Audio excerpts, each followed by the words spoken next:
Good morning. Dr. Aguilar already gave my speech, and I spent hours preparing it, so I'm going to read it to you anyway. It was a great pleasure to work with Mr. Beyer. I worked with him from 1963 to 1976. And at that year, in 76, we loaded our kids up on a bus and we went to Cecil Avenue. And Stan retired a warrior at that time. He was not going to Cecil Avenue. He was a real good teacher. He loved his students. He would do anything possible to help them learn. When they graduated or went through his class, they knew what H2O was. They knew how to do square root. And they passed the Constitution test, which was required to be able to go to high school in those days. He also coached flag football, basketball, and track. And a story, we went to Wasco to a track meet. And we had a young man named Carl Harris. Many of you know who he is. He could run like a deer. And when you run the dashes, there's always at the finish line a string or a yarn they put across there. And the first guy through there was the winner. Well, Carl took off down that track, and he got to that string, and he just dove in the air, rolled around in the dirt on the track. Mr. Beyer went down there, and he said, "What's wrong, Carl?" He said, "You didn't tell me there was going to be a rope at the end of this race."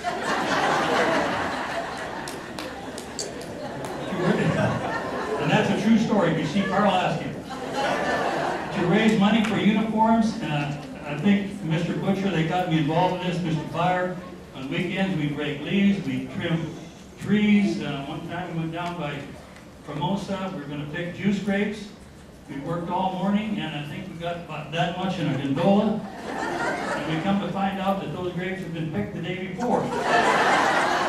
But Bob Prather, who was the guy that got us the job, he gave us $100, and we went home happy.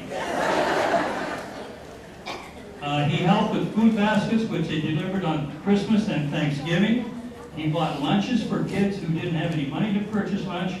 And many times he gave kids his own lunch because they didn't have anything to eat.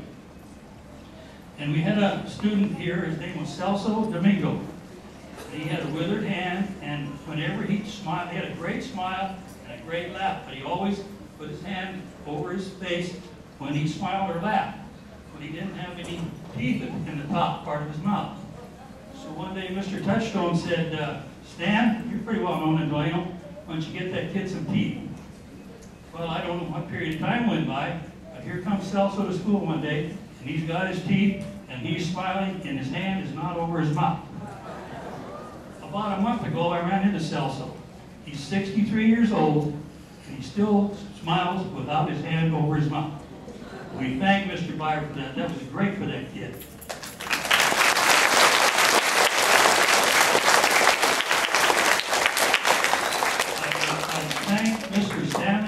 Beyer for everything that he did for the people on the west side, whether they were students or not, and as Joe Aguilar, CB, Charlie Brown, whatever you want to call him, said, don't ever say anything bad about Mr. Beyer. He's the man. Thank you.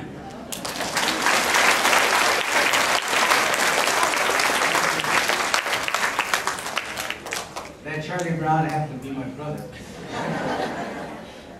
Anyway, we have Ruby here. Ruby Hill was a great athlete here, great student as well. Also in high school, he was at that time one of the fastest runners in the area, and just not only in the city of Delano, but the whole region. So it's a pleasure for me to introduce Ruby Hill. Ruby Hill. Thank you, Dr. Aguilar. Warriors. I was a warrior in 1952. A long time ago. That's when I met Mr. Beyer. I think I was the same age as you. And he put me on the football team, baseball team. I was in 6th grade. And that's where our relationship started. When I was in the 8th grade, I was assigned to another 8th grade teacher, and Mr. Beyer come and got me out of that room and put me in his room. Because I was a bad dude.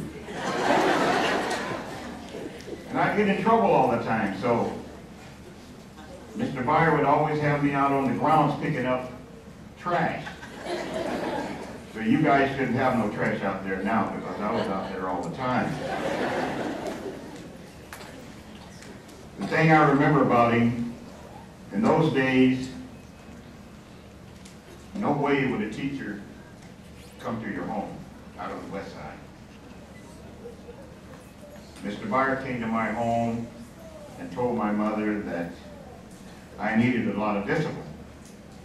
So she gave him permission. You know what? She gave him permission to use the belt.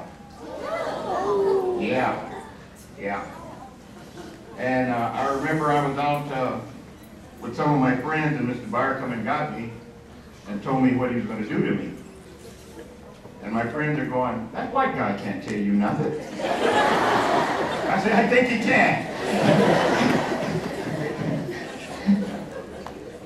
He followed me through high school, come and watch me play, and he kept me alive. Believe it or not, Jerry thought I was his brother, and he's wondering how he got a black brother. That's how much Mr. Beyer was around. And when I started my career, and I become a politician and so forth, and I became mayor when I was 63, 64. Would you believe that Mr. Beyer would call me and say, you did that wrong?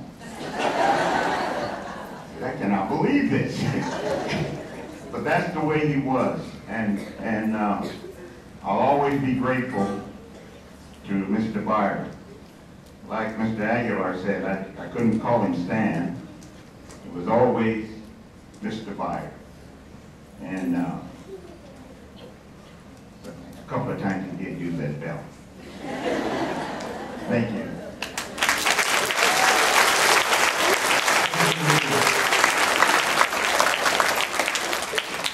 These young folks, young students here, you listen to all this outstanding comments about a great teacher, and I know that here in your school, you have that type of teacher. We have outstanding teachers, and everyone that teaches in our school, right here in Fremont, throughout the district as well, they're just outstanding. There are many stand-byers in our district. But I want you to think about some of the comments that you've heard from colleagues that taught with him, other folks that know him, the Board of Education that remember him, and all the comments that we made. I think it's important for you young folks to remember that education is very valuable. But one thing that is very important is your teacher. Your teacher, because you're with that teacher every day for 180 days a year. You're with that teacher. And that teacher is there to help you. So I want you to think about all the comments made about teachers.